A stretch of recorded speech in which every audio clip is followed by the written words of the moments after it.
What's going on, Donnies and Donettes? We are back again for another banging episode. Ladies and gentlemen, I have a guest here today and we are going to be talking about some stuff.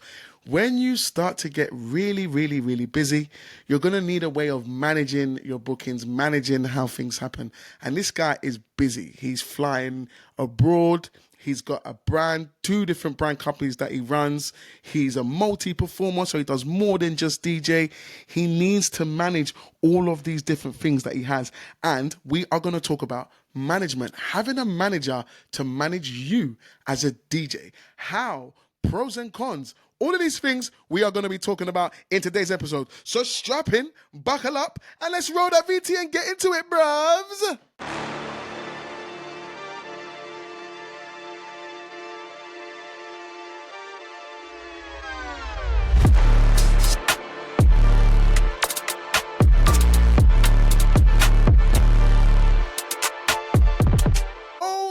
Days, it's the man himself, Tony Roberts in the building. What you saying, Tony, man?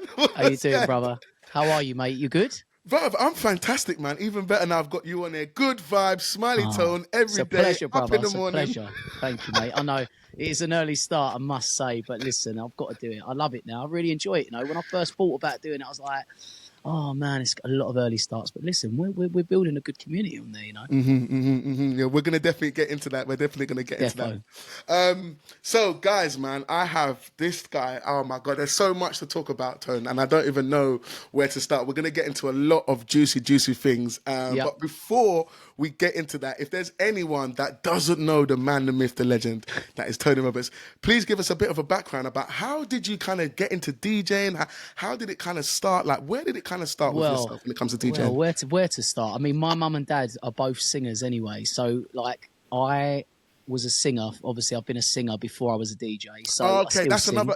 That was a question I had for you later. But that's another question. So when it comes to music, singing is like your entry before DJing, right? Singing was the entry. Yeah. So my mum and dad are like elder parents. So my mum and dad sang all around, the UK, international when they were both younger. They're in their 80s. So I've got older parents.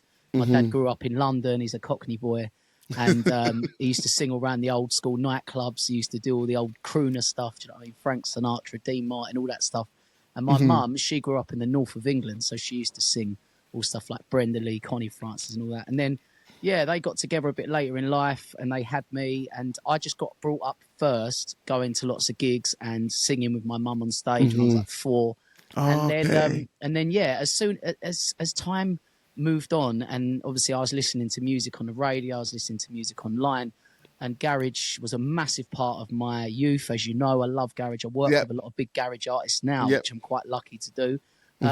So when I was a kid, I had a thing for beats. So I played musical instruments. I loved to pick up a guitar, drum kit, whatever. I would jump on stuff and I'd just play it, and I'd practice until I got better. So I had a thing for beat matching, right? So I had a couple of, I used to go and do the sound for my mum and dad at their gigs, right? So my dad said to me, right, you can earn a bit of money, sit on the desk for me and mum, and we'll teach you how to do the sound. And that's how I learned to sort of play with, all the dials and know what treble, bass, mid is, all that sort of stuff. Learn how to EQ a microphone and all stuff like that. And then I had a couple of CD players in my bedroom, right? And I used to go down to Martin's, which was like, called it a shop back in the day that you'd buy singles from. And it was like top 40 singles every week, every 2 weeks. And obviously, as I said, garage was massive at the time. So I was into buying these garage singles. And I remember Sweet Like Chocolate, Shanks and Bigfoot come out. It was up there in the top. So I used to start buying singles at first. I was buying CDs. And I had these 2 CD players, and they had no pitch control on it. And I know you speak a lot about beat matching in your videos and stuff. So I naturally learned how to beat match by just playing 2 CD players and picking out tunes that had similar BPMs, starting them at the right time. No way. And then fading them. And I bought this crappy little desk that had a crossfader on it. And I would literally time these tunes, and I'd know the BPMs in my head. And I would match up tunes that had a similar BPM, and then I would make it work. And that's how I learned to DJ at first. And then when I got myself, I got my hands on a pair of CD decks, it was so much easier because obviously I could change the pitch and the Do, tempo. do you remember what CD decks they were, Tone? Do you They remember were like something your like first? Gemini. They were the Gemini ones, you know, the silver ones. Yeah, the Yeah, one in the rack, the the rack rack ones. Yeah, didn't have the carpet around it, did it? yeah, you know, the carpet one. Yeah, the carpet box. Yeah, the all singing, all dancing. Yeah, and then so first it was CDs for me. I went the other way. A lot of DJs started with vinyl and then into CD. I went CD first, and then I was like, I need some decks. So I said to my mum about it, and she was like, "Well, look, you know, you're earning a bit of money every week."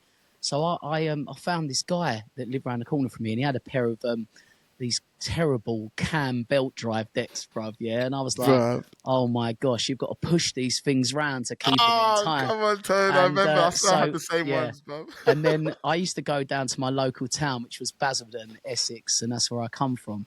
And there was a record shop there called Sound Zone, and there's a guy in there called Stuart, yeah, and he was the loveliest geezer, and he still does a lot in the music industry to this day, like does mastering stuff and all that.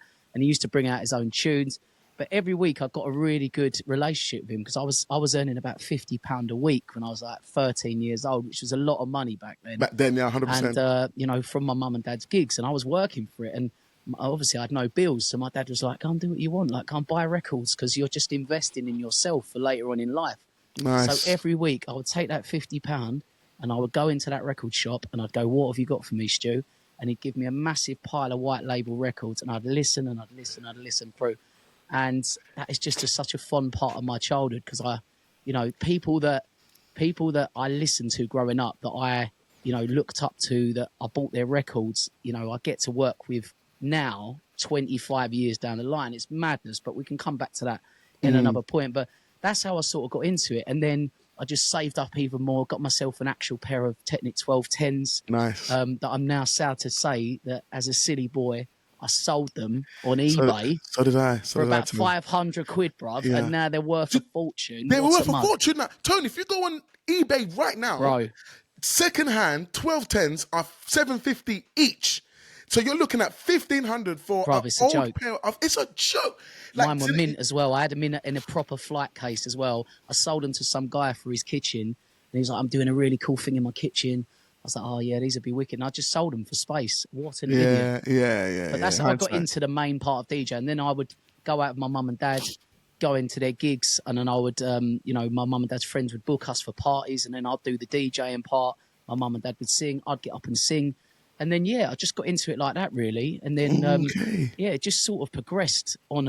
And, you know, the level gets bigger and bigger. And, you know, get into parties first, then into weddings as you're getting older. And, you know, you just sort of, it depends what sort of vibe you want to go with. Obviously, I was into the club stuff as well. I got a few club bits and bobs when I was younger. I used to do bars. I used to go and do like garage nights and things like that.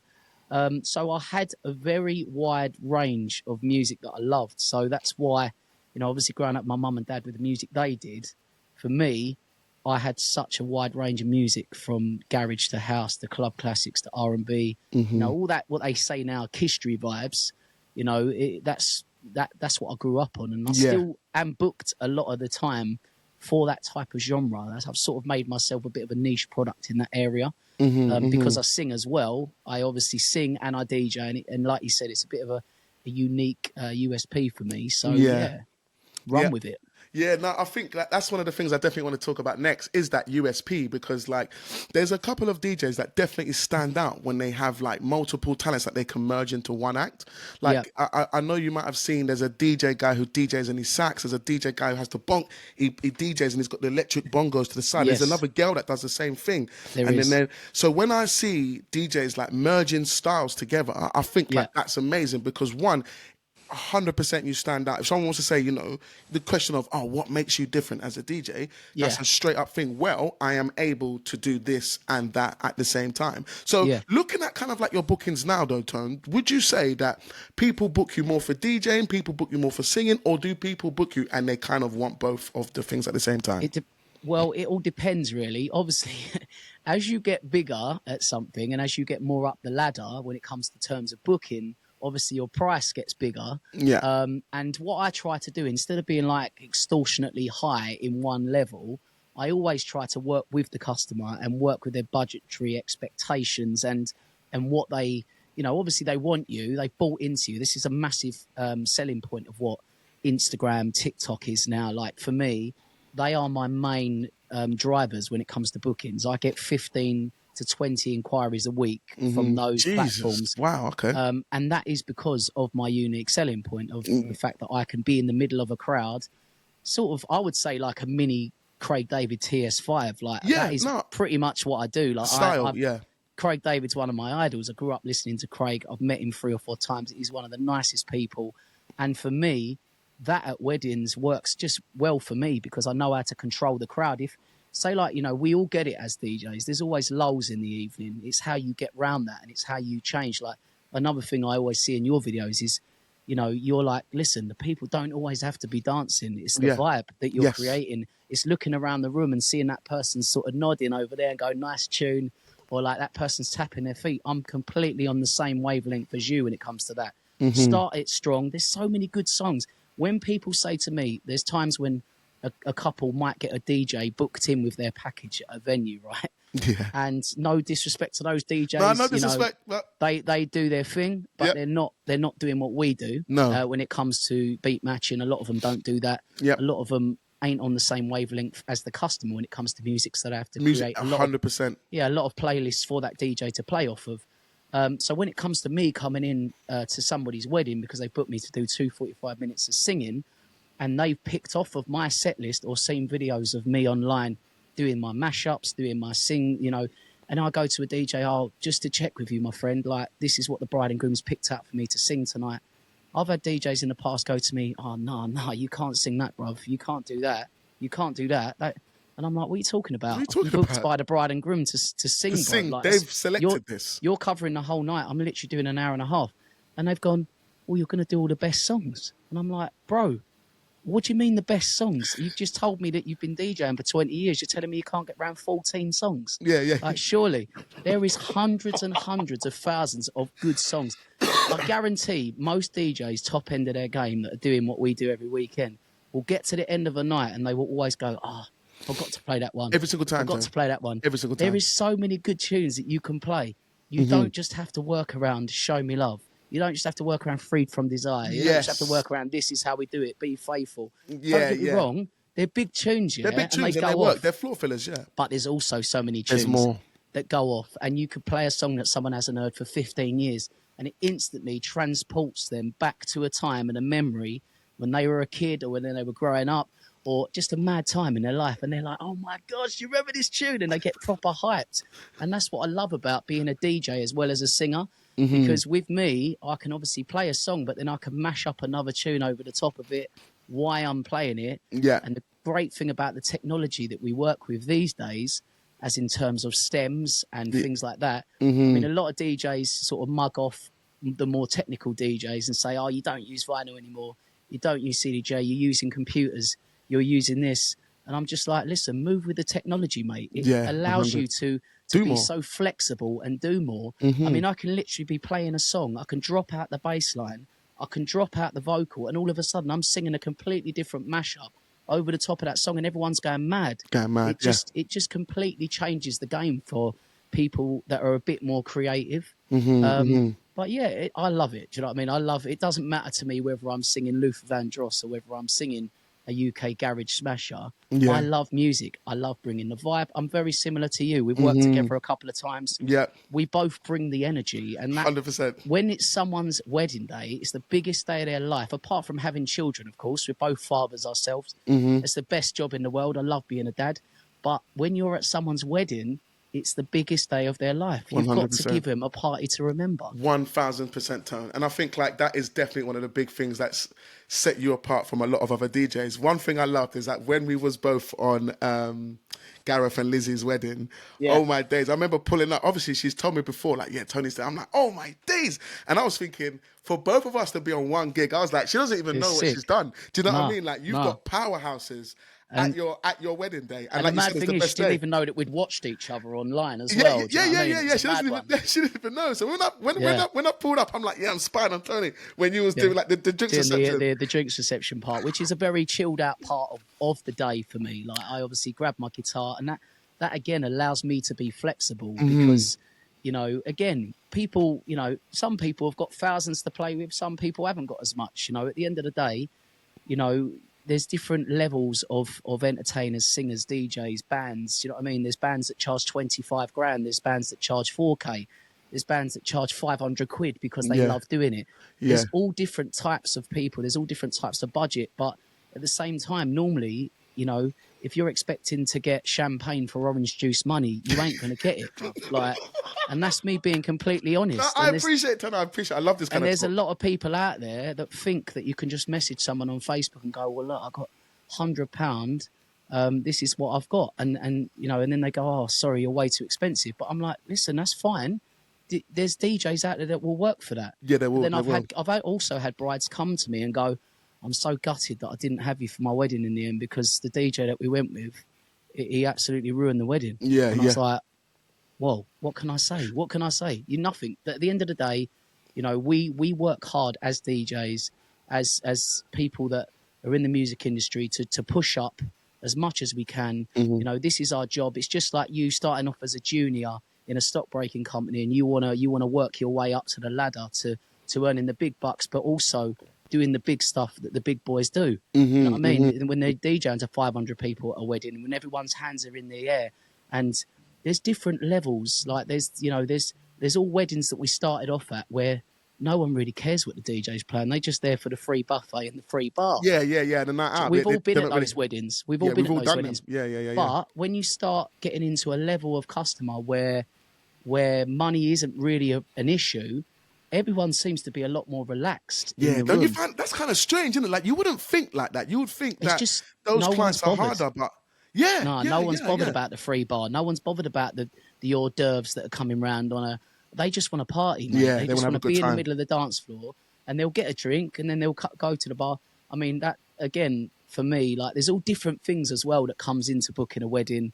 Obviously, music is one of the main things people talk about. Food is another one that people slag off if they go to a wedding and it's not been good.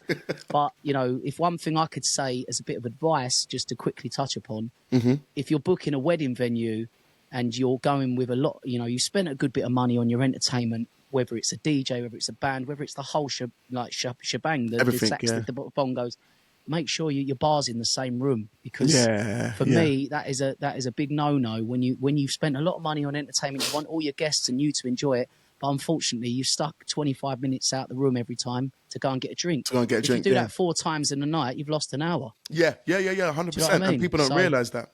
And I've had it so many times where a groom has been so worked up for the wedding. I had it 3 times last year where a groom's gone to me, oh, mate, I'm buzzing. I can't believe we've got you for the wedding. I'm so excited. I can't wait for the garage set. I can't wait for the mashup. I can't wait for all the house and all that. And I'm like, listen, just make sure you're in the room. You're on that dance floor. But it gets to a point as a DJ where you've got to fire off certain things at certain times. You always say, you're looking around the room constantly. When is that moment when you're about to raise the bar to the next level where more people come in, more people put their hands in the air? It's all about us creating that big vibe. But I've had it before where people's friends have kept them talking outside all night. They've lost the night. And then the groom's come in crying at the end and gone, oh, my God. Yeah, I missed what's happened? Where's it gone? And I'm like, bro, I told you that this would happen, mate. I tried to say, go and get him in. But it's so important. Don't miss your entertainment. If you're really into what you want to book for your wedding, definitely don't be outside. Just say to the people, come and talk to me on the dance floor. Be in the room. Be in where it's happening. Yeah, and also, if you're a bride or a groom, let your groomsmen and your bridesmaids give them a job. Go and get, you guys have got to get our drinks and bring them to the dance floor. I don't want to be standing at the bar in my beautiful wedding dress. I don't want to be waiting. I don't want to be waiting. I've spent so much money on this day. I don't want to be standing in the queue on my big wedding. And that's the fact. A lot of people like that have their groomsmen and their ushers and their bridesmaid, and so many of them, they just don't do nothing. They're just there in a nice suit because it's their pal. But at the same time, years ago, they had jobs. They had to usher people. To do stuff. They were supposed to tell people where to sit, or they were supposed to do this, or they were supposed to do that. And it's all about, making your friend's day or your family's day the best that it can be. And they don't want to be standing at a bar for 20 minutes queuing. They want to be on the dance floor having it with everyone. So there's so many factors that make up all of that, from a party to a wedding. But yeah, I mean, listen, I digress all the time, so you're just gonna have to bear with me. No. Because, It's all good stuff, and like it's all touching points. it's all good stuff. And even like I wanted to quickly mention about like what I do love about you as well is the way you like when we was doing that wedding that day when it came down to the dinner time and the way you was interacting with the people, it's like you kept you would take them up and then bring them down. Like it's like you I'm watching you and you're controlling like you're talking about controlling the vibe. It's like you was waiting, okay, cool, let me see where they're at now. Now we're gonna take them up. All right, everybody, and then everyone's up and they're like, oh and literally the way that the energy kept going like this, I was like, because I always say like when I'm doing a DJ set, that's how it's supposed to be. It's a wave. Of course. We can't just, some people think, oh, just go. No, don't do that. That's how you because next thing you'll have an empty dance floor for the last 4 hours of your night. Do you know what I mean? You've finished to take them on a journey. Yes, 100%. And you definitely do that when you're performing. I think with the wedding breakfast sets, obviously all of my customers are different in terms of who's coming to their wedding. You know, not everyone has their older, family at a wedding. Some people have a young wedding. They have all young mates there. Yeah. So I'll do wedding breakfast where they'll go, I've got to have a garage set in my wedding breakfast. And I'm like, really? Like, who have you got coming? Like, and I always try and just find out a bit with the bride and groom. Obviously, I've got certain songs that I know will always go off. But I always say to them, it is about going up and down because, if you're in the middle of a song and then the dessert comes out, someo's going to sit down and eat their dessert. So you've got to pull it back a little bit in certain areas. Give them a chance to. Then I'll also try and get some songs out of the bride and groom that I know are big family tunes. So like, for instance, I did a wedding the other month and they love Can't Take My Eyes Off of You. So I left it right till the end. Yes. I got everyone to put their handkerchiefs in the air and we all was doing it, like 200 people swinging their napkins singing Can't Take My Eyes Off of You. And like I said, because I'm skilled in the fact of I know so many songs from the 50s and the 60s right up to Drake and all of that sort of all the stuff. modern stuff, You've got to be versatile as a singer as well as a DJ, do you know what I mean? But with DJs, it can be a little bit more about, certain DJs will home in a little bit more on what they want to do as a DJ. I've got mates that only specialise in history. I've got mates that only specialise in house music. So they will get booked just for an hour to go and do a wedding or something. It all depends what you want to do and how you want to sell it. But with me being a singer, obviously, the packages side of things, I can save people money. Instead of them booking 4 people in one day, I could stand there with my guitar in the ceremony. I could stand there and do the drinks reception for them, come out and do a bit of a lively wedding breakfast set where I'm walking around without having a guitar and getting involved, having a bit of a joke with the customers. I've seen you do that before when you do your bit of MCing and stuff in the meal. So, it's all about finding characters as well. Yeah, because they will help you during the day, innit? Because you can target them and be like, yep, I'm going to use you for stuff, for sure. And I do that all the time. I will go through the wedding. I'll go through the wedding, right? And I will pick out characters throughout the day. I'm watching all the time. This is the whole point of the job that people don't see as well. Yes. You are watching and you are looking around and you are seeing who could potentially be that person to create that moment in the wedding breakfast, in the evening. So I've had people that I've spotted out, and I thought, they're gonna go for it later. They've done the worm, they've done the break dance, and everyone's in the middle of the floor going, oh, like that. I've had it where I've spotted some woman that's singing along with me, right, and I can hear her. She's at the side of me. I'm thinking she can sing a song, this woman, right? So I've gone up to her in the mill, and all of a sudden I've just given her the mic, and she starts singing a Valerie walking around, and everyone's going, whoa! Yeah, it's Auntie Jess, she's going in. But then I'll tell you what was funny the other week as well. It's just having a bit of banter with the clients as well. Like I walked up behind some woman the other day and I was like, hello, Sally, how you doing? And she went, oh my God, how do you know my name? I went, it's on your place card, Sally. Like that. And everyone just started crying with laughter, mate. It was so funny. It's all right, I'm not stalking you, Sally. It's just on your place card. I'm just reading what I see, Sally. It's all about being 2 steps in front of what everyone else is thinking. Do you know what I mean? And just control, like you said, control. In a wedding breakfast, I think control is a massive thing. Rather than just surprising everybody like a singing waiter would do, they come in and it's an element of surprise. They fall over a load of spoons on the floor. And everyone's like, what? They're all startled. Do you know what I mean? And then they go straight into tonight. You know what I mean? Like a bit of Queen or something. But with me, it's all about taking that from the start of the wedding breakfast and just building the atmosphere. So it's just nice and it's a bit of a sing-along vibe. And like I said, unless it's a proper lively young crowd, I won't really just bust into a garage mashup because I like to build the day, like you always say. Yeah, 100%. Build it. I always build to that for later. I don't want to like all my vocal coach years ago used to say to me, don't don't use all your tools in the toolbox straight Yeah, away. yeah, Literally, yeah. like strategically place things. Do you know what I mean? And that's what I We try let and them pick do. up of them, and So it works, doesn't it? It definitely it works for works. me anyway, and it definitely works when I see other people like yourself that are an amazing DJ. You're very confident on the mic. It works for you as well. Do you know what I mean? 100%. There's certain things that work for all of us in our own way, and there's always, this is what I always say to people as well. Don't get stressed out just because someone else has put out a promo video and it looks a bit similar to yours, or they're a similar vibe. Who cares? There's millions of There's brides so getting much. married on a daily basis in the UK. There's enough pie for everybody. There's only one of you. 100%. There's There's only one of one. you. That's another thing that some people like. They exactly what you said. They'll see something and be like, "Oh, he's taking everything." I'm like, "No, it's impossible." Like you. Once I have a Saturday or I'm booked for, that's it. I'm out. I Yeah, can't you do can't- you 5 can't- Saturdays or 10 I Saturdays. won't do that. I can only do just the one. So Yeah. you can do one. You can do one. You can do one. 1,000 of us can do one. 10,000 of us can. Like we can all do one. And like you said, you've got brides up and down the country. And what's great about the world we live in is that we've got brides across the world, so we don't have to stay just here. Like on that day, 100%. if someone's booking you in Germany to Yeah. come and do it, she's like, "Look, man, I'm from the UK, but I'm living in Germany now, but I want a UK style wedding. I love what you do. I want to fly you over, and I want you to bring that energy to my wedding in Germany." Boom, Yeah, there you are. I've had So- it. I've had it. You know, a lot of what I do these days actually is destination weddings. Mm-hmm.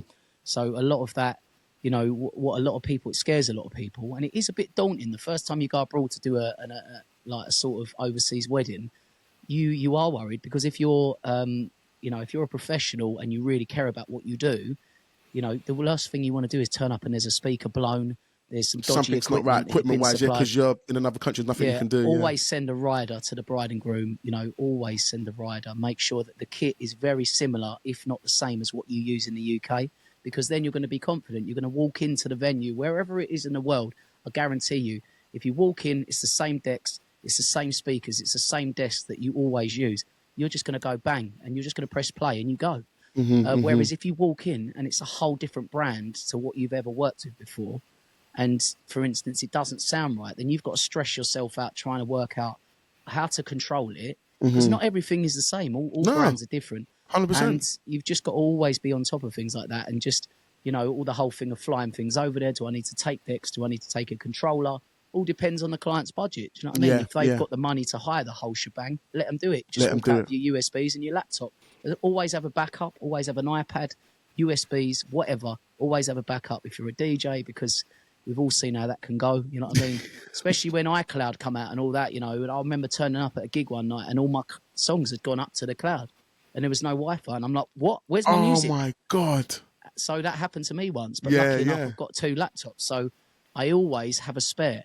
Right, because I could, you know, imagine being in Spain or Cyprus and that happens to you, you're stuffed. Yeah, you're finished. Their internet's, don't get me wrong, internet's getting a lot better. I've been all over the world in the last year, and there weren't many places I couldn't get Wi-Fi unless it was right up on the top of a mountain. Yeah, somewhere in some rural area where you're like, this is a bit of a hard one. But like I said, that's why I normally request, when I go overseas, I always request decks instead of actual controllers. Because in the UK, just for ease of what I do, I use controllers a lot. Because I've got 3 or 4 different size controllers, depending on what package the customer goes with, what size the DJ booth is, what size I need. So you bring it, and but when I'm overseas, I'll always request like Pioneer decks or you know, whatever it is, just because I always need that USB element of, if something goes wrong, you've got a USB to put in straight away. Put it in and you're good to go. But no, I love traveling abroad. You know, don't get me wrong. It's a lot of it's everyone always sees my Instagram and my TikTok and they go, "You're so lucky. You're traveling the world." What they don't see is, you know that Instagram vs reality thing that no one really shows. It's all about showing the best parts of everything, because that is what gets you another gig. That is what shows those people, wow, this guy's going to come out, he's going to smash this.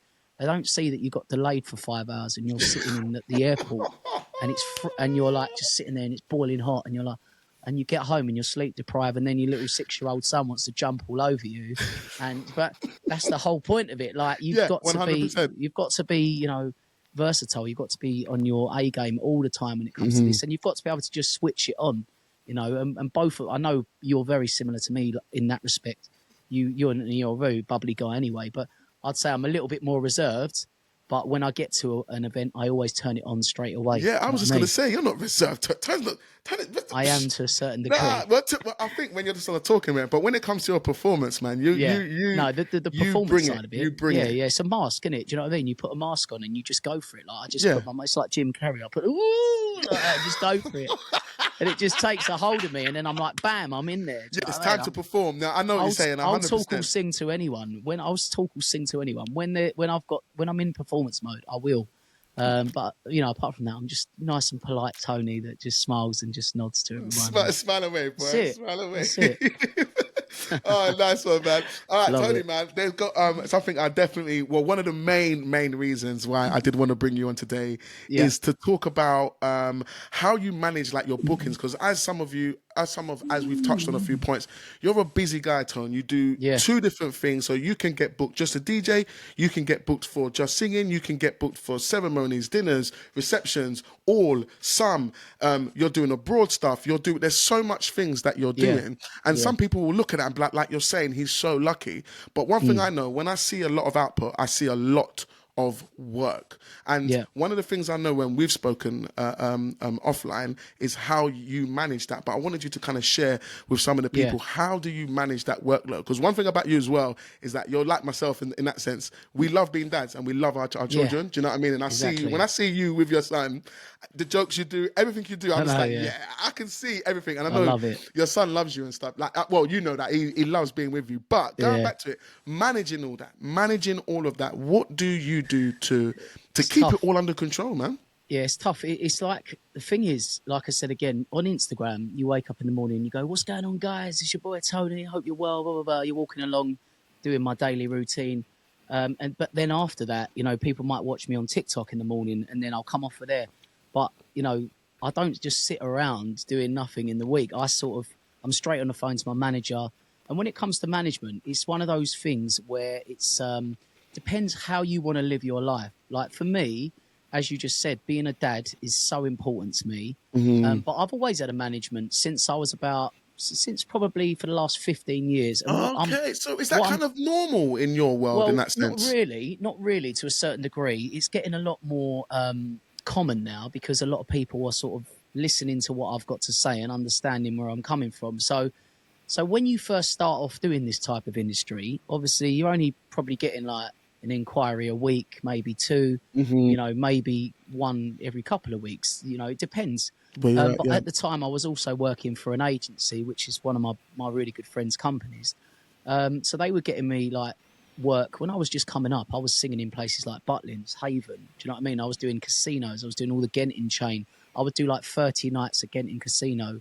And then, that would be my December field. And then all things like that. I had quite a good support network behind me.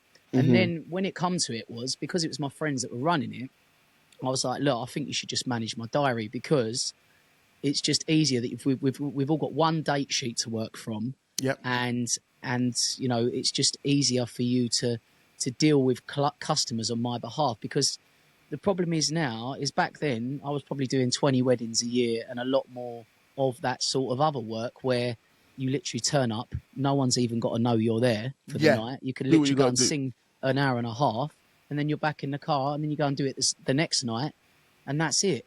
But when you're dealing with the biggest day of someone's life, again, a wedding, that bride who spent quite a lot of money with you, she wants to be able to talk to you whenever she can. She's going to want to email you. She's going to want to call you up. She's going to want to WhatsApp you all the time. So what it is for me is where I'm doing like 150 events a year, it's like I can only give so much time to what I'm doing. And to give 100% of me when I'm at someone's event, I need to be able to take some of that back end stress off of my shoulders. Now, what my management does for me is they deal with the client from start to finish. So when it comes to that initial inquiry, I mean, this day and age, like I said to you, with TikTok and Instagram, I'm getting at least 20 inquiries a week, which is madness, right? It's crazy, Tom. That's I've got replies. That's sick. No, it's great. It's great. But the problem is there's only one of me, like we said before. I know exactly so what you're saying. I lose so much work. So I'm always pushing out other people that are great, that I try and say, well, look, this person's a vibe. Get this person. Go for them, yeah. But the hard part is as well, when someone's set their heart on you because they've watched your Instagram for so long, The only thing I would say with popular people like us is if you are booking that wedding in 2-3 years time, You need to get book in it. ASAP. Just Yeah. book it now, because I'm not joking. I've had 3 weddings coming for 2028 in the last 2 Jeez! weeks. I thought I was sick. I got like my 27 diary is filling. Do you know what I Bro, mean? yeah, And I it's thought mad. 28. I don't think I've changed. No, but it is mad, and that's the thing. You've got to be, when it's your wedding and you've set your heart on an entertainment. You've got to book it. Yeah, you know, yeah, or for at sure. least inquire about it. Send that message out now and say hi. Look, I've been watching you. Really interested in you doing my party or my 40th or my wedding. Are you taking bookings for this far in advance? The worst you're going to get is a no. Sorry, my diary isn't open for that at the minute. Because a lot of my friends that sing in the industry, they are artists as well. So a lot of them are always doing it just for that short period of time to keep the money coming in, Gotcha. to fund their back end of their songwriting and all of that, sitting in sessions. So a lot of them only sing at weekends just to fund their whole week of songwriting and stuff like that. Because I was going to ask you, like, when people say stuff like I've always wondered when people like put, when I see people putting on my 2027 calendar is open. I'm Yeah. like, what the hell are you talking about? When do you close it? Like, what are you, like, I've always thought, what are you talking about? Yeah, so with a lot of artists, right? So you've got that crossover, yeah? You either, with me, I mean, I did all the artistry thing when I was growing up, and then I decided I'm not actually that bothered about being an artist. Don't get me wrong, I still write and I still produce for a lot of artists, but I do that in my own time when I want to do it, and if something goes well, it goes well. But for me, my main focus is traveling around the world, singing and DJing at parties, weddings, events, corporate events, club festival takeovers, because that brings a nice stream of income in for my family. It allows me also to be able to spend time with my family in the week, and touching back to the management. So the management is very important for me, because as soon as that person messages me, hi Tony, been watching you on Instagram, love what you do. Is there any chance you could send me your prices and what you do? So I've got a message that I will send back to all of my clients. Hello, thanks for getting in touch today. If you head to this link, I've got a nice little domain, booktony.co.uk, right? So they click on that, they go straight to my booking form, and it will show them all the packages that I do, as well as it just takes a little bit of info up front from them. So where's your wedding? How many guests are there? You know, certain things. What are you actually interested in? So for about a 10-minute of your time, we can send you back quite a detailed quote just off of that little thing. So when it comes to the point of speaking to me in a message, you're speaking to Tony, yeah? So I'll see everyone's messages, and then I will pass you over to my management, which I'm quite clear about straight away. You'll go to my management, my main manager, Andy, which is the guy that most people speak to. He is, amazing. He puts up with a lot of stress and a lot of crazy things that's got going on, because he's got other businesses as well, but he's part of that management. He's part of my, all of my friends, they own this big agency. So I'm one of their private managed artists. So obviously they take a percentage from me of whatever I earn. And that's a flat rate. It doesn't When you matter say how flat much rate, it is. make it so It's like 20% of what I earn. and goes so that's to the them. flat rate in terms of the percentage. So it doesn't matter whatever it is that they're charging. So for instance, let me give you a for instance. Let's say when I used to be 200 quid, they'd earn, quite low out of me. But, say I'm like £4,000 now, you can see they're getting quite a nice drink out of it. Nice. But Okay. when I say that, there's a lot of work involved. Like I said, you've got a bride, right? This is just one bride. Yeah, she wants to get in touch. She wants to send you all the details for her wedding. She then wants to talk to you about, things like accommodation, food, setups. There's so many questions. You So must many know elements. yourself. Yeah, 100%. There's so many elements that go into this, but imagine doing that 90 times, over and over. Yeah. There's no way physically I could fit in my life anymore. And also I don't really want to. I'm an artist at the end of the day. For me, when I say I'm not an artist as in the music industry, I'm an artist when it comes to being at a wedding. I want to be an artist. I don't want to have hundreds of emails sitting in my inbox that I want to, I've got ADHD as well, which ain't great for me. So, but I'm so creative. I would rather, and also I can make more money sitting in my studio, working, doing what I like doing, rather than actually answering back emails. So, or I can just get up and I can take my son to school, which I love to do, and then I can play with him and I have a very normal life in the week. And don't get me Yeah. wrong, I give away a lot of money. I say I give it away. I don't give it away. They work for it, yeah. Yeah, yeah, yeah, But yeah. I give away a lot of money every year to my management company. But the difference is I have a life with my family. And at Yeah. weekends, or obviously in the summer, it's a lot more busy. I'm doing 3 or 4 events a week. But that allows us to have a lovely life, Mm-hmm. you know, nice things, nice holidays. And, you know, it's not easy. It's not easy out there trying to be that whole thing. I've got friends that, you know, that try and manage the whole lot. I've even got friends that make out that they've got a PA and they send back emails in someone else's Someone name else's name. Yeah, yeah, yeah, just yeah. to I know try someone. and I know someone that does that. yeah. And I'm just like, bro, just get. Look, the other thing I could say is, I mean, my management do a lot for me. That's why I give them 20% of what I earn. Right? They do a lot for me. They do all my promo. They pay for a lot of my advertising. They do all my. I've just done a whole day of filming, new promo, new photos. They're gonna edit it. They're gonna do it. They do everything. Do that. Yeah. Yeah, yeah, yeah. They Yeah. do it all. They look after my websites. They do everything like that. I'm not joking. When I say my manager Andy deals with everything from start to finish, he literally does. And a month before the wedding, he goes to me, right, you available this Wednesday for some Zooms? Like tonight, I've got 6 clients. So I'll go, yeah, no worries, and I've got that in my diary. They go, okay, no worries. Morning of the Zooms, I get 6 links come over. I get the date of the wedding. I get the bride and groom's name. And then I go into our internal system and I'll take all the notes out from everyone so I know what I'm looking at. And it's just like a computer. It's just like a client, you know, like anyone. If you was working at Travis Perkins and someone called up for a load of wood, you'd grab up their profile and then you'd go, oh, what have they had before? What have they had before? Yeah, look at the notes. So, and obviously I only do so many things, so it's going to be pretty much the same. And also anyone that books me these days is pretty much knows what I do. They know what you do. Yeah, so it's most done. Yeah. Yeah, it's not like this fact of I've got to go through a whole thing of, well, what are we going for, guys? You know, what I'll just go, right. So obviously, and then, you know, I obviously know where they've seen me, what they watch. A lot of them will tell me as well, I love that mashup you do or whatever. So a lot of them I know are already into the clubbing side of the thing that I do. Mm-hmm. So what I only in depth a little bit more is whether they want any stuff like, you know, a lot of my clients, it always goes the same way. We start off with a bit of like old school soul and R&B and Motown, because you've got to keep the older guests happy as well. 100%. You know what I mean? Bit of Luther, bit of Lionel Richie, Jocelyn Brown, some of those classics, bit of Stevie Wonder, and then we're going to a bit of R&B, we're going to a bit of club classics, some house, some garage. If they're a little bit more hardcore, they might want a bit of history R&B as well towards the end. Mm-hmm. But then, you know, you'll get families. I work for a lot of old school families as well that will go, well, I still love a bit of Sweet Caroline at the end. And I go, yeah, no worries. Or if they want, yeah, we can do that. We can do whatever you want. Like some people are also, they like the history, but they also like a little flex of like the indie stuff. Yeah, yeah. When everyone's smashed. Yeah. When everyone's smashed, they want a bit of like Mr. Brightside, Sex on Fire. It's just standard tunes. Do you know what I mean? But that's the only sort of things I will check with, because some of my brides are like, no, I don't want any of that crap. I want history. I want garage. I want no ABBA. All right, no ABBA. I get that all the time. But I want no ABBA. As you're talking, yeah, I can hear like 4 of my brides right now as you're speaking. I just want that vibe that you bring. I just want that flex.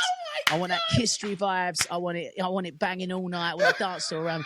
And and 9 times out of 10, they also book my sax and bongo players as well. So it's always going to be lively, because the sax players bring so much to it as well, with all those big tunes like Calibra and all that Jubel and all that sort of Ibiza vibes, Marbella vibes.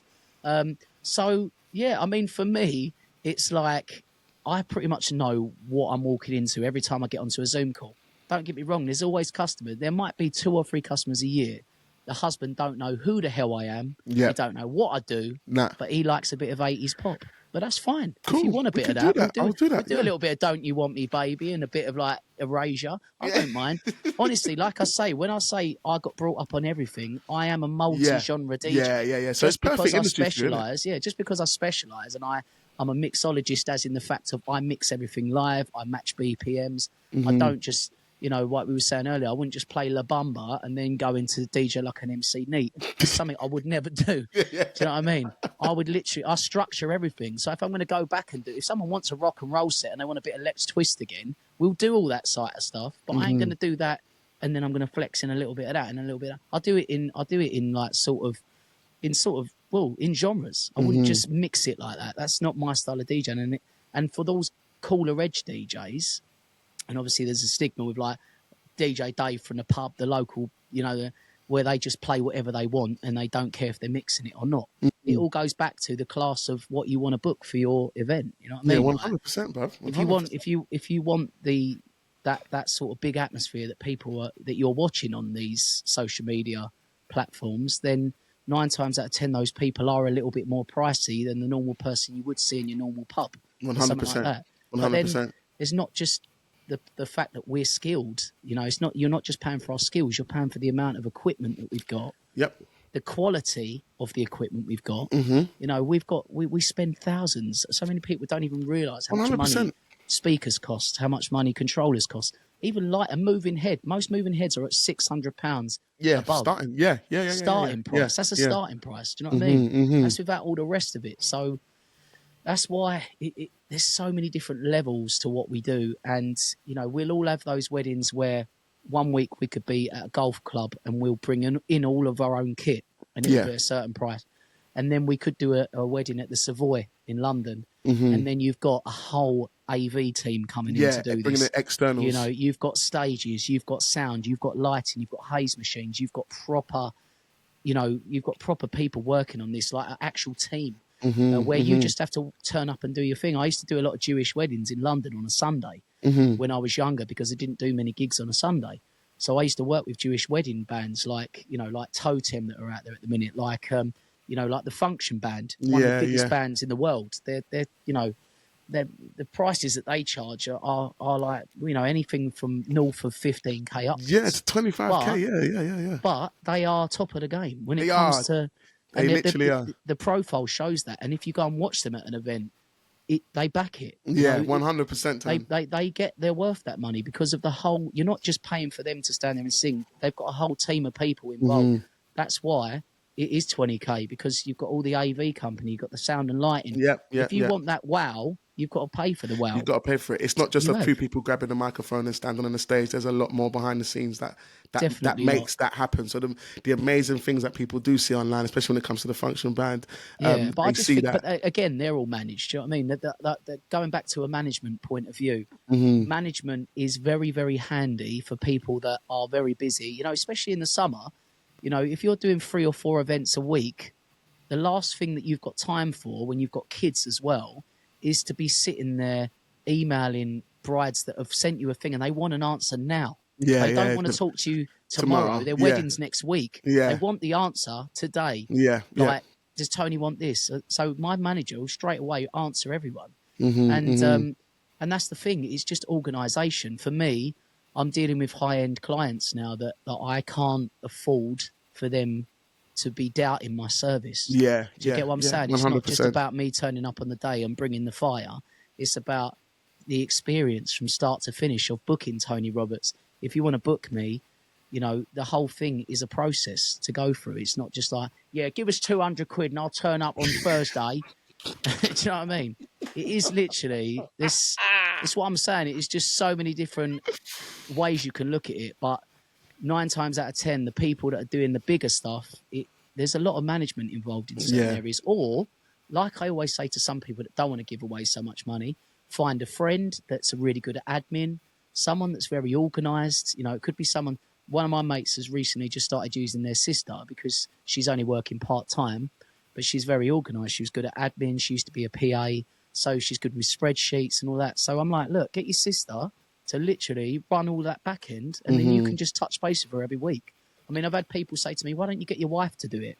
The problem is I'm terrible with communication with my wife. As it is, generally. We run a joint diary, and I told my manager that I was all right for Zooms tonight, but I didn't see she had her eyelashes booked in 6 weeks ago. Do you know what I mean? She's going on hen do this weekend. So she's like, who's going to look after your son then while you're having Zooms tonight? I was like, Mum, Dad, quick. So I'm still terrible now. So can you imagine if my wife was dealing with 85 brides a year and that would be too she's much. going to me, it would be arguments constantly. So that's another thing. It's not worth the ag. Don't get me wrong. There's people out there that are greedy. They want the whole shebang. They want every bit of the money. They want it all. But trust me, you can get a lot more done. And you can probably earn a lot more as well if you just farm it out a little bit. Take a bit of pressure off yourself. Like at the end of the day, it takes a lot out of you going to. You're like me. when you go and do a wedding, you leave at 9 in the morning. You go to your lockup. Yeah. You load up your van. Mm-hmm. You go to the venue. You scout out the venue. You see the wedding planner. You find out exactly where you've got to go. Mm-hmm. You make sure that the setup's looking lovely, and Mm-hmm. you do all of these things because that's the professional side of what you do. Yeah, 100%. Like I said, you're not just turning up at 2 p.m. half an hour before you're supposed to start. You're going there hours before. 100%. So that's another thing that you are paying for. You're paying for people's time. Yeah. And also, when someone comes up at the end of the night and goes, "Oh, mate, can you just do another 2 hours? Yeah, I'll give you a £5." And you're like, "Nah, bro, I ain't doing that." And they're like, "Oh, what? You're too good to take the money." And it's like, "No, it's not about that. No, bro. it's not about that. I've been out since 9 o'clock this morning. You're just going to go up to your hotel bed. Yeah, I've got to pack up, which is an hour, and then drive this all the way, and then all the drive back 2 hours. Do you know what I mean? I'm getting at 5. Yeah. So don't get me wrong. In certain instances, I will do it, but you know, you're always going to get. Especially you if always the money's get, right. Sometimes they tell you, "No, man, open checkbook." Like we just want you to like open checkbook. Obviously, You say the number, obviously. and you're like, "Well, I'm going to charge you the same fee we've done the whole thing for 2 hours." Like, of course. Have it. You're worth it. You're like, "Shut." That's what I'm saying. That's what I'm Let's do it. saying. Let's go. Some people are like that, but then there's other people that will try and like, you know, say like they get this. You'll always get one or odd guest or something that just is that a little bit muggy towards you, like, "Oh yeah, thinks he's the boy and all that," or like, you know, "Oh, you're too good to take the money and all that." And I'm like, no, it's nothing like that. No. I've got to take my son football in the morning. Like, and like 100%. I said, like for me, I love doing what I do, and I love it doing the level that I'm at, right? But I also love being a dad. I love being a husband. I love my family, and you know, like I said to you recently, which I haven't really spoke about much, I lost one of my brothers like in January, and I think, you know, sorry to hear that, Tony, man. That's all right, bro. But 6 months ago, we didn't even know that he had cancer. Do you know what I mean? 6 months, he was here, and then he's gone. And one thing he said to me before he passed away is, "Live life to the full, bro. Like you've got to enjoy every day. You've got to make memories with your family, you know." And for me, I'd rather take less gigs a year now than and be able to take my family on holiday, you know, a couple of times, spend some more time. Spend that time, yeah. Because work isn't everything. And when you're younger, I think you get into a bit of a thing of, "Oh yeah, I've got to do this, I've got to do that, I've got to," you know.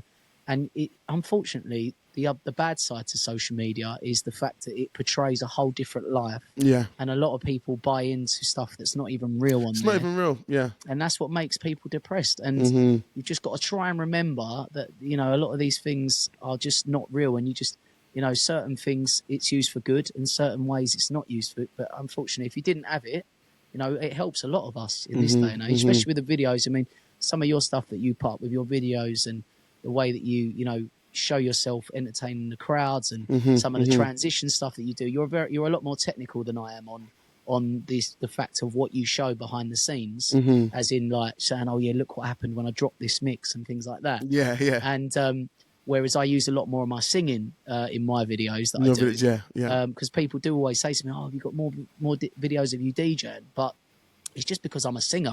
I think like that rather than using that to go, "Oh, look at this transition that I created." But I love watching things like that. Do you know what I mean? Or listen to the crowd when I drop this tune. Like, that's the best feeling. Things like that. That is the best. That's the best feeling. Bro, it is, especially at a wedding as well. Like we're forgetting here that we're at a wedding. We're not at a club. Yeah, we're not at a festival. I mean, I've been lucky enough to sing and DJ at festivals for the last 10 years. When you tell 1,000 people to put their hands in the air, they do it. Yeah, when you tell them to make some noise, they do it. They do it. When you go, "Ollie, Ollie, Ollie," they go, "Oi, oi, oi." But you could be at a wedding and go, "Ollie, Ollie," and everyone will go, and just look at you like you're a mug. If it ain't the right crowd. If it's not the right crowd, yeah. But when you get those crowds, and we're quite lucky that most of our clients book like us that, for what we do. All that stuff, yeah. They know what we're going to get, and they know what their crowd love as well. So it is like doing a festival in a mini setting. So like when you've got 200 people in front of you and you're dropping Freed from Desire and Insomnia and things like that, or you get to the end of the night and you end up busting a drum and bass set on them. Oh, I love that. I love that. Yeah, I love that. Bro, I had it the other month and they was like loving it, man. They was just running around the room like that. Wicked, juggling his mouth. It was sick, bro. And that's the thing, like, and for me, another thing that I really get out of the job is music in general just connects so many people. So many people, 100%. And it doesn't matter whether I'm in Scotland or whether I'm in Greece or whether I'm in Southend-on-Sea. There's songs that will connect people and they honestly bring people together. And that's why I love doing music, man. It's just like, if one thing can take you out of a bad mood, it's listening to a song that comes on, and you're like, wow, what a memory. And it takes you there, it takes you somewhere. Especially, I love what you said earlier about like, because there is some of those tunes. Where was I? I was driving the other day and something came on. I was listening to an old school On Top of FM. I was listening to Power Radio, and it was late. I think I was driving at 1:30, and the guy played a garage tune that I'm sure I haven't heard since I was like 15. To the point, I remember I was like, oh my, you know when you're like, oh my days. Get my phone out. Oh my gosh. Oh my, let me Shazam this. Obviously nothing came up because it's Didn't probably come like up, some white label. banger, and I'm like, that's why. And I remember I recorded the audio. Did you? The audio on my phone just so I can play it and reminisce. And when I heard it, I was like, oh my days, I remember the summer. You just got to find the right person to send it to as well. Yeah, so then when they hear it, they'll be like, oh my, yeah. And I need to send it to someone to say, bruv, come on. I'm going to send it to me, DJ. bruv. Send it to me. I might know it. I love my garage. Classic. Do you know what? The only thing is with my crowds is obviously I don't get to go too heavy in the bassline side of things. I do a lot of my stuff is more aimed at the commercial end of it. Do you know what I mean? Like it'll be the flowers, it'll be like DJ like an MC Neat, and but yeah, I mean I'm quite lucky that a lot of my customers as well. Like I've got 2 coming up this year where I've actually got DJ like an MC Neat coming in to DJ with me. So a lot of my customers now, I'm quite lucky. Like obviously, like I said, where you work up the ladder a little bit. And money isn't as much of an issue for certain people. I get it all the time. People go, oh, how much should I to book then? I'll get them then as well. Like, and I'm like, wow, like let's go for it then. Like, I think the more the merrier. Do you know what I mean? Like, I love bringing it, and that's why I love the sax and the bongo vibe as well at weddings, because it just proper, brings it up as well. It elevates everything. Every element that you keep adding is going to improve the atmosphere, but. Both you and me, we're both confident DJs in our own right anyway. That we know that we still bring the vibe, whether we've got sax player with us or not. Yeah. It's happening anyway. Obviously, if you want to elevate and you want something extra, then we can do that also. But even if they're not there, we're still going to be smashing it. Of course, every time, mate. Each and every time. All right, Tone, man. One thing I definitely want to touch on as well is some of the stuff. Do you know what I love about this? Is that I remember when you called me and you told me what you was doing with the TikTok stuff. Sorry. Yes. And I remember you was like, "Tooth, you need to get on it. You need to get on it. You need to get on it." I did, bruv. And like you did. And I There's still time. There's still time. It's like you can still jump on. But I want to see, because I've literally seen your bruv. You've been in there. You ain't even been in there for a year yet, bruv. It's been October. It started in October. So what is it? We're coming up to 6 months. We're just gone into March. We're just gone into March. So what are we? October, November, December, January, February. Yeah. So just 5 months basically. 5 months, bruv. In 5 months, Tone, 17, just hovering under 17,000 followers. Jeez, bruv. And that was from nothing, bruv. As well. I know. Yeah. Bro, first of all, talk to us about that. Also, another thing as well I want to talk about, because I know some people hear that and see that, but I want them to know as well, in terms of, because people always ask about bookings. So in terms of the booking, so at the moment you're doing, let's talk about what you're doing and how that is translating in terms of maybe bookings and interaction with more work and more things of that nature. Yeah. So when it comes to just bookings in general, like I obviously work in all different aspects of, like, I'll do weddings, I'll do parties, I'll do corporate events, I'll do restaurants, I'll do, clubs, festivals. I was in Monaco last year doing the Grand Prix. Depends what it is. I'm quite an open artist when it comes to what I do. I mean, which makes it better for you, innit? Because then you can. Yeah, I mean, the way I look at it, if the client's got the budget, I'll do whatever. Do you know what I mean? Like when it comes to it, just me and you in the room. I'm joking. So I've actually had that before. Right. I've actually had 2 people say to me before, "Oh yeah, we want to book Tony," and they've gone through the whole booking process. "Oh yeah, it's just going to be us in our house," and I'm like, "I don't know. That's my manager." I was like, "I don't know about that one." Yeah, I don't know. That's a bit. I don't know. Yeah. I mean, when they talked about the handcuffs, I sort of know I'm joking. I didn't really, but no, I have had some weird requests, but yeah, I mean, it honestly, it used to be. Like I said, I used to get a lot from my management, which are also an agency. I used to get loads of stuff, so I'd be at all these big places singing, and then I would get loads of people just seeing me and going, "Oh, would you do my wedding?" And and that's how I got into it. Just doing weddings on a smaller scale, and then when the power of social media come about, like Twitter, Facebook, Instagram, I feel like I don't really use Facebook anymore. I don't like Facebook at all. me I feel like neither. it's a bit of a boot sale, like as in That's As exactly. in, that's not me Tony. being No, that's me not me neither. We're not being knocking disrespectful it. to No, anyone. not at all. I feel like it's a Not marketplace. not for the talent that's on there. I feel like it's more about some of the people that are on there that And just the go. mindset. I think it's the mindset when people Yeah, go on there, they go they into just budget think it's mode. Or, marketplace. They yeah, just think it's marketplace. Like, marketplace. 2 for £1. Can I get?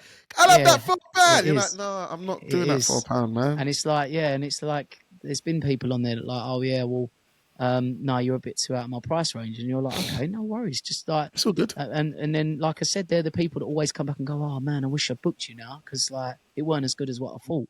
Yeah, or, you're like, or the other one is, what was it? Someone said once to me. I'm trying to think of this saying that I've heard.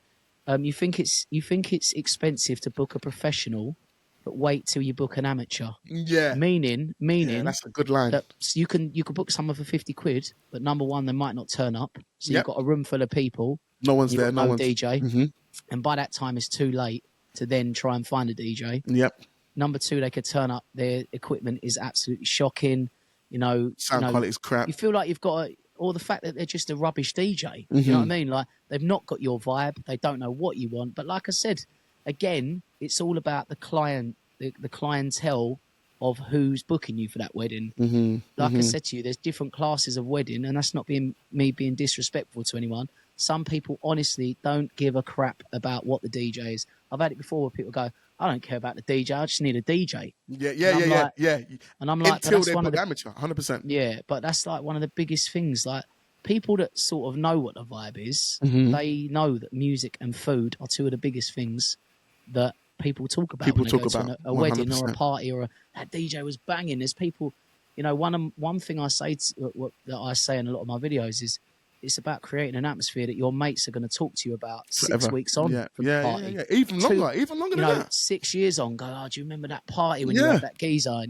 And that, for me, when I first started off, I only ever wanted to be, I'm not, I've never tried to be famous in any way. Don't get me wrong, my socials have grown and I've got lots of famous friends, but I'm not trying to be famous. Like, I don't really like the vibe. Like I see what a lot of my friends have to go through. I see all the trolling. Just this week I put up a video that went viral on my TikTok. It's had like 130,000 views in like 2 days.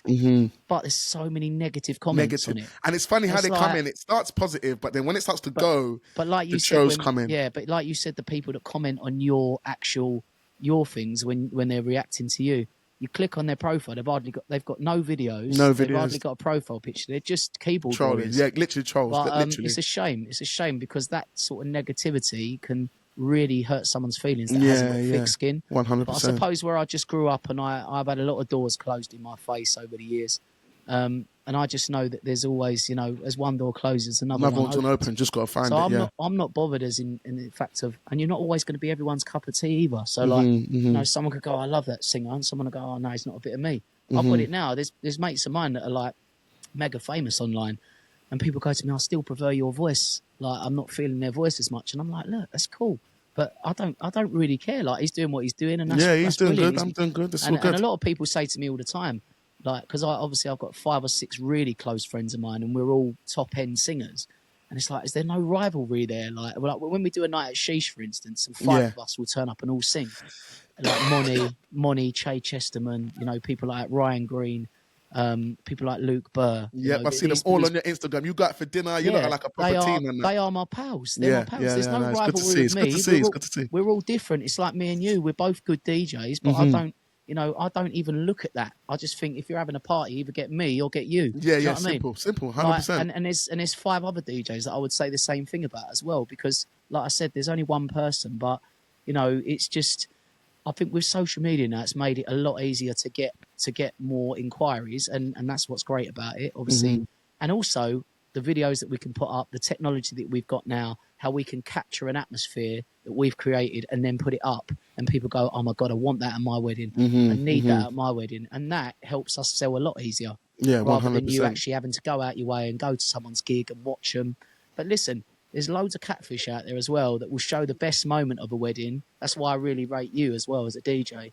That will only show when everyone's got their hands in the air. They don't show when the dance when there's no one's empty. there. Yeah, and I, the reason why I did it as well, because like similar to you, Turner, I don't have no fear. I know I can. No. The other stuff I can do, and I've Yeah. shown that thousands of times. That's And it. then I always think about the DJs that, especially the DJs that come on my page and think, flipping now, man, I could never be like this guy. But then I Yeah. want to show them, bro, it's not always like this, you know? It's not about that. Look, No, there's it's- times when it is like it is, and you're going to have times when it's not always there's jumping. always So. there's always them times. That's what I say to some, because that's another thing that sometimes can backfire on people, because a bride will book someone off of watching them do that, and they'll think it's going to be like that all night. No. But what about when the evening buffet comes out? And then you know, I don't care who you are, yeah? Sometimes you're always going to lose out to a chicken goujon or a sausage roll. Do you know what I mean, bruv? It doesn't matter who you are. I always recommend that I will not sing. I will not sing when there's a little, when the buffet's first announced. Is a time when I will do that. And I'll come back down again and I'll build. And 9 times out of 10, the bridesmaids never really go to the buffet. So I'll go straight in there with a bit of Beyonce, and I'll get the R&B going. And that's when I'll change what I'm doing completely. Because the older people straight away will move to the buffet. Yeah. Some of the geezers that have been drinking all day, they'll go and have a little, sober up a little bit on the old, and the sausage rolls and the bread rolls and all that. Get as much carbohydrates back in their body, ready for the garage set later. You know what I mean? When we're all doing a UK funky. Man, I said, show me how you get down. And they're all like giving it all that. So, and that's that's what I love about weddings as well, playing on different crowds that are there as well, bro. I'm glad I brought you to tears today. Oh my God, it's so nice. It's so nice. It is, isn't it? You know what the thing is with you, I've got to have a drink too, soon. Bro, you are proper Essex. There's some words that you say, you know. I remember one time. Girl, you're right. I always say that on my TikTok. What's happening, girl? You're right. No, bro, you know what though? One thing I am, is completely straight up and honest. Yeah. One thing about me, there's no airs and graces. Yeah, I'm very straight to the point. I'm very straight talking. If I've got a problem with someone, you're gonna know about it. I don't like to have problems with people because that's not the type of person I am. Yeah. And if someone tries to dog me or someone tries to put me down in any way, I don't even rise to it. I'm like, listen, I'm doing me, you're doing you. Good luck, mate. Just crack on with it. You know, listen, as I always say, I don't fear anybody. All I want is for people to do well. You know, there's enough pie out there for everyone. Yep, I agree. I say the same thing. If you give out good karma, I believe if you give out good karma, it will always come back to you some way or another. Like, everyone thinks of karma as a bad thing. I look at it as a good thing. If you give out good karma, if you're good to the universe, it will return to you. So that's what I feel anyway. But you know, there's always going to be people that roll you up in certain scenarios. But I just love entertaining people, and I love just having banter with people as well. And that's another thing as well. You've got a different crowd every week, haven't you? It's not 100%. Like you're just doing the same people all the time. Don't get me wrong. Some of the stuff that they love might be the same, the music-wise, but still, it's still different characters. And like we said about picking out characters at weddings and stuff, there'll always be people that you can play on. Do you know what I mean? And, you know, you got to find them. Oh, mate, I had a good one the other month. I had an Australian bride and an English guy, and they'd moved over to Australia, but they'd all come over for the wedding to the UK. And one of the groomsmen, it was so funny, he dressed up like Steve Irwin to come out and introduce him into the room. And literally, because it was all Australian, we did like loads of songs like, you know, do you come from a land down under? Oh yeah. Drum and bass mix and all that. And then, but the aunt, she was so fiery, mate. She was proper lively, proper like. Oh, I used to be a professional singer back in my day, and I was like, oh right, okay. Listen, grab the mic, yeah. And then there's one part in the wedding breakfast where everyone's standing up singing. I'm gonna have to try and find a video. I know it got caught on video. And she literally grabs the mic out of my hand, right, and just nicks it off me. So I just thought, all right, sod it. So I sat down and started eating her cheesecake at the table, yeah. Because she's like, I was like, look, you want my job, roles, yeah? You want to switch roles? You want my job, you go for it. I'm going to take your cheesecake out, yeah. And I just mugged it, and it was so funny. Everyone was crying with laughter. Yeah, that's when you get it's those moments, isn't it? Those little that's moments. why I love doing weddings and even like parties as well. There's always good characters, isn't there? Do you know what I mean? But rather than just everything being so serious all the time, I like to just bring joy. Do you know what I mean? Yeah, and that's all I'm about. So I think everything you've just said there, Tone, is one of the. Bro, what I love about everything you said there, you see it on your social, like your energy, like your positivity, like when you're doing the runs in the morning, like Yeah, if I see a story, I'm watching it and you're like, yeah, good morning guys, have a good day. Like you're yeah. always pushing that out as standard daily bread all the time. Everything you just said, like you do that, Well, like, and it's clear it's as funny you well. say it because it's got to a point now where I turn up at people's weddings and they're talking to me, and some of them, a lot of them, it could be someone's brother whose wedding I did or someone's sister I did. I get a lot of multiple family weddings now, so Yeah. it's really nice that a lot of these old school families, they keep you in the family. So there's a family that I'm doing in the next couple of months. I've done 2 of the brothers and a sister's wedding. I've got the last sister's wedding to do. And they've kept me in the family, but they are so nice. Yeah. But Yeah. that's what I love about it. You know what I mean? I'm very old school. I come from a very old school background, but I have people that book me, and then I turn up and they've never met me, and they go, "Do you know what? I didn't just book you because you're talented and you're a great DJ and singer. I booked you just because I really love watching you on Instagram. I Yeah. love your personality. I like you as a As a person. person. Yeah. Yeah. So Yeah. Yeah. Yeah. I think for that's quite important as well, because we've all had that thing where we've met someone that thought's a nice person and they've turned out to be an absolute plonker. Yeah, I needed that's to happened say many else times. then. Yeah. I felt it coming. I was thinking, I helped myself back there. I didn't know whether we can sway or not. I don't know if we're live on Channel 4 right now. But yeah, we've all met those people, and they also say never meet your idols. That's happened to me a couple of times. A couple of celebrities that I won't mention that yeah, I've met, same. and they One of turned out to idols be an as well. When you're like, absolute. oh my god, like I've watched, and then what they've done, Yeah, I'm like, oh man, you've literally crushed everything. Like you're a bit of a I see you know, next it's a Tuesday. I shame. didn't think It's it a was shame. that, but yeah. Yeah, but no, it's nice that people actually recognise that as well. When I turn up at gigs and they say that to me, I think actually that's a really nice thing. But it is hard to be positive all the time because it's not always positive vibes. Because me and you are so happy on camera, there's always stresses and strains going Other on stuff behind going in the the camera background. Yeah. that we Yeah. don't like to show because we're positive people. And you might be like me. I feel like if I try and pick everyone's mood up, it will pick my mood up, even if I've got something on my mind. Like touching back to when I lost my brother the other week, I didn't stay off of line for too long. I had to get back to what I was doing because I know that he would want me to go back Oh, and 100%. smash it. 100%. So I didn't, even though I was sad, it really helped me to get onto TikTok in the morning and, just be on there vibing with 300 people, having a right good laugh. And that really picked up my mood. So even though we're helping them a lot of the time, sometimes they really help us They as really well. help. No, 100%, 100%. So- Tony, it's funny you say that because even like when we're doing the events, there's times when, like, I tell the people, you get a better performance the more I get from your audience. Like, I'm ready to give. I'll feed, but I Yeah. can give more if you give me. Because if you feed 100%. me, it becomes like I call it a game of energy tennis where It is. I It throw out is. energy, Yeah, and then some people exactly. throw it back, and I'm like, ooh, Yeah, and then I exactly. throw it back, and then Yeah. and then they chuck it back, and now I'm like, Yeah. oh, we're in a frenzy now. This is just Yeah. gonna keep going up, and then that's when you start to make, like you said, the family friends, and all of that stuff 100%, just starts to build. Like 100%. you connect with people strongly, and so yeah, no, you're right. There's a lot we get from it within ourselves. It charges up our social batteries. It charges up a lot of the things that, like, if we're having like you're saying, not a great day, and then sometimes you've got to put on the mask. But then sometimes in putting on that mask, when you play the game of the energy tennis, the mask can come off and you're just actually enjoying it. Like, I'm not thinking about that rubbish or the problem I've got Exactly with the that. car or whatever it may be. Yeah, Now that's I'm it, here. yeah. I've forgotten about all of that, and I'm just giving you 150%. So yeah, I agree with that. 100%, bro. I agree with everything you're saying as well. Yeah. Same. We're on the same wavelength. We're on the same wavelength, my man. We're on the same wavelength. Tony, man, thank you, bro. Thank you so much for your time and coming to share. I'm going to be totally worries, honest with you, bro.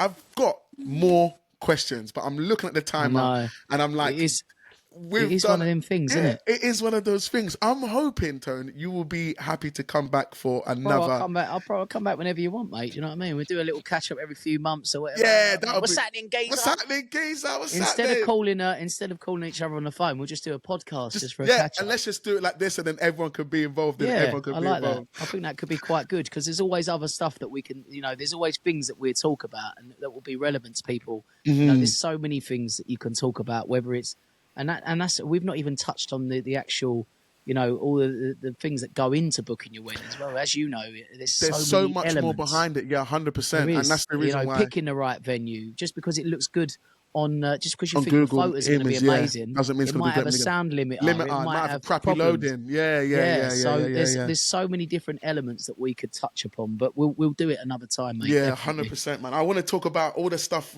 like your destination stuff. Like you've got a couple of brands. You don't just do what you've spoken about. You've got a lot of. So yeah, we're gonna Yeah. save that for another There's chat. a lot, but that's why I need the management. That's why I need That's the why you management. need It's the too much to management do. It's to too much, balance bro. all of that. To balance all of that. Where, Definitely. if people want to catch one of your morning energizer TikToks, when and where can they catch you?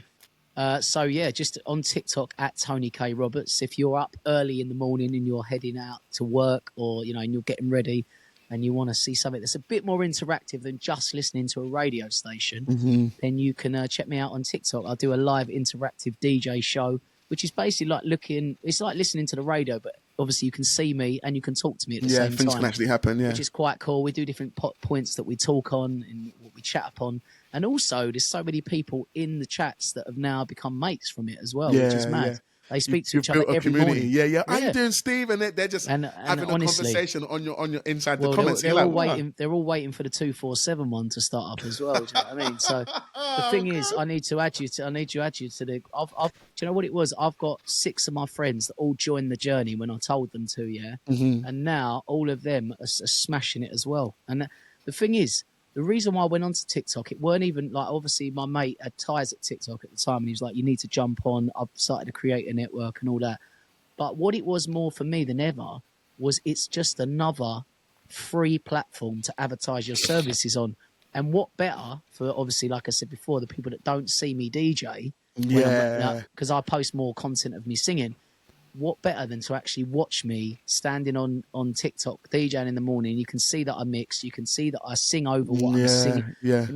And that's worked really well for me. It's probably why I've built quite a good community in the short space of time. But for people that are even just interested in earning money from it, there's a monetary gain from doing that as well. There's people that I know that earn £5,000 to £10,000 a month. 5 to 10K a just month. Streaming consistently on a Monday to a Friday basis. And it's all about building a platform. But there's singers on there that earn up to 20, 30 grand a month as well. And that's just from being a live stream artist. But I mean, you can earn on a sort of normal month, you can earn £1,000 easily a month just doing that. So you could replace your job almost for some people. Of course you could, because the more followers you're going to get, the more viewers you're going to get, the more gifters you're going to get. Not that I push gifting, I don't, because I push, tapping is clapping, what I always say, which is liking, Tapping is tapping clapping. the screen I like is that. free, I like that. and sharing is caring, right? So sharing. So if you've got how many followers you got on TikTok? You got a few, haven't you? Think about just under 8,000, yeah. 8,000. So if you reposted me on that morning to 8,000 of your followers, that's what I'm saying. It's all about sharing you out there. So if I've got 600 people watching me and they share me out, I could have 1,200 people in the room. I've had it where it's only since they've reset the algorithm because of the TikTok American thing. I was getting up to 1,000 people in a room at 6:30 in the morning. That's it was crazy. Mad. And it's worldwide. And you got people all it's over. worldwide. And that's the other thing. This is what I always explain to people about TikTok now that I understand it. It's almost like standing in the middle of the busiest shopping centre that you know. Yeah. And you're in the middle doing your thing, DJing, singing, whatever. And you've got an escalator going up and you've got one coming down, right? And you've got thousands of people just constantly going past you. Some of them might step off the escalator and they might stay and watch you. That's a good way of looking at it. The others, they'll just be like, it's not a bit of me. Next Keep page. Going. Yeah. And they just go off the escalator. But it's one of the only platforms in the world that gives you that push in front of someone that might never have even found you. I get it so many mornings where someone will go, oh my God, how have I not known about you before? Like, I've just stumbled into your live and now I'm like, I'm here for it. Do you know what I mean? Yeah. It's amazing. But I've also had, from a professional point of view, I've also had 4 wedding conversions from TikTok. In 5 months, which, is a lot of money. That is so 100%. For me, that's not even about, I'm not about the gifting. I'm about, listen, guys, you can sit in here for free. I don't care. Tapping, clapping, all that stuff. That's all free for you to do. But what it's doing is it's pushing me up the algorithm. Yep. And it's then getting me more followers. I'm gaining about 100 to 200 followers a day at the minute. Yeah, that is really good, bro. But like I said to you, it weren't about that for me. It was just about having another platform which is mental. It's took me 10 years to grow my Instagram. I've got 30,000 followers, right? I've built 17,000 followers in 5 months. So you've half that. Yeah, same. Well, I agree with what 10 you're saying. years to Yeah, 5 10 months. years. It's Yeah, mad. yeah. But also, like I said to you, if I wasn't getting anything out of it, I wouldn't spend as much time on it. But I think now that the fact that I know that there's active customers on there, that every day they watch me and I go, and I'm very clever about how I place what I'm saying in there, right? So what you got to think of is every couple of minutes, it's reset again. There's more people that have just come through. Mm-hmm. So you just got to keep reintroducing yourself every sort of 4 or 5 minutes. Hi guys, my name's Tony Roberts. I'm a singer, DJ, musician and producer from Essex in the UK, blah, blah, blah. You know, and if you're on Instagram, follow me at Tony K Roberts. So that's that little drop there. Yeah, quick Right. call to Mic action. drop. Right. And then a bit more into the show, when they're a bit more hooked into it, it'll be like, so guys, are you planning that big birthday bash, or you got that wedding of the year coming up, or like, do you work for a big corporate firm in London? You know, that's how I met my contact at Facebook through TikTok. Through TikTok. They're on Okay. Facebook watching me on TikTok. And now I've done 3 events for Facebook because of it. Sick. And that's from So the TikTok corporate lives events. as well. Yes, yeah. Bruv, that's what I'm saying. It's mad. Bringing in some different kind of clients, man. Different clients. That's what I'm saying. That's what I'm saying. Honestly, bro. Come on. The people want 247 on there. I need to. No, Boy, do you know what it is, though? The only reason why it works for me so well as well is because I get up at 5 a.m.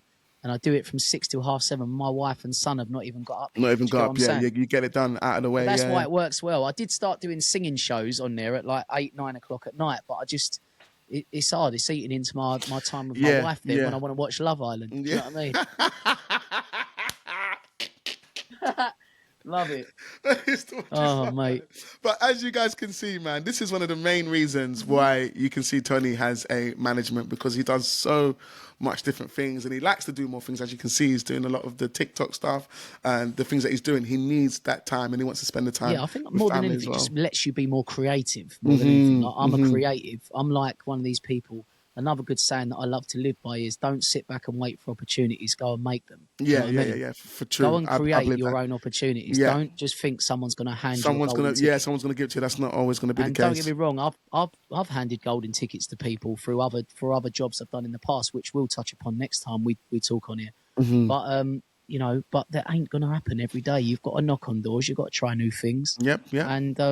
And just more than anything, just stay true to yourself. And if you enjoy something, just try and do it to the best of your ability. That's what we do, and we love it. And we love it. And because we love it, it's not even it don't, like my dad says, if you enjoy what you do, you never work a day in your life. 100%. And that is a true saying for me. So anyway, I'm going to stop rambling, bruv, because we can do another one in a few months. We could be here all day, but I'm 100% going to dial you. I did warn you. That you did say a 5-hour podcast. You did say no, but once again, Tony, man, thank you so much for your time, bro. Definitely, thank you. 100% going to get you back in. We're gonna have a couple of shows, man, because there's some stuff here more that I want to share about some of the things that you do, and we want the listeners to get that on as well. So guys, man, I hope you enjoyed that episode. Always bringing you the bangers, always bringing you the fantastic guests. We're going to get Tony on again soon, and make sure you give him a shout on TikTok. Check out the lives. We've got the links in the description, and make sure you head over to his Instagram as well, so you can see a lot of the stuff that we have been speaking about today. Other than that, guys, man, hope you've enjoyed it. Make sure you head over to Instagram. If you've got any comments or questions, we've got that new thing where you can head into the mobile DJ Mastery Instagram, head over to the DM section and leave a voice note where we can play some of your voice notes. If you're lucky, you might feature on one of the episodes, or even if you've got a question for Tony, make sure you leave it in audio voice note, and when we have him, I won't tell him what the questions are, and I will play it straight to him, and then you can ask Tony a question and he can answer it live on the podcast. So guys, man, make sure you smash what you're doing, go and kill those gigs, make sure you stay consistent online, post that content, and I'll see you same time next week on the Mobile DJ Mastery Podcast. Cheers!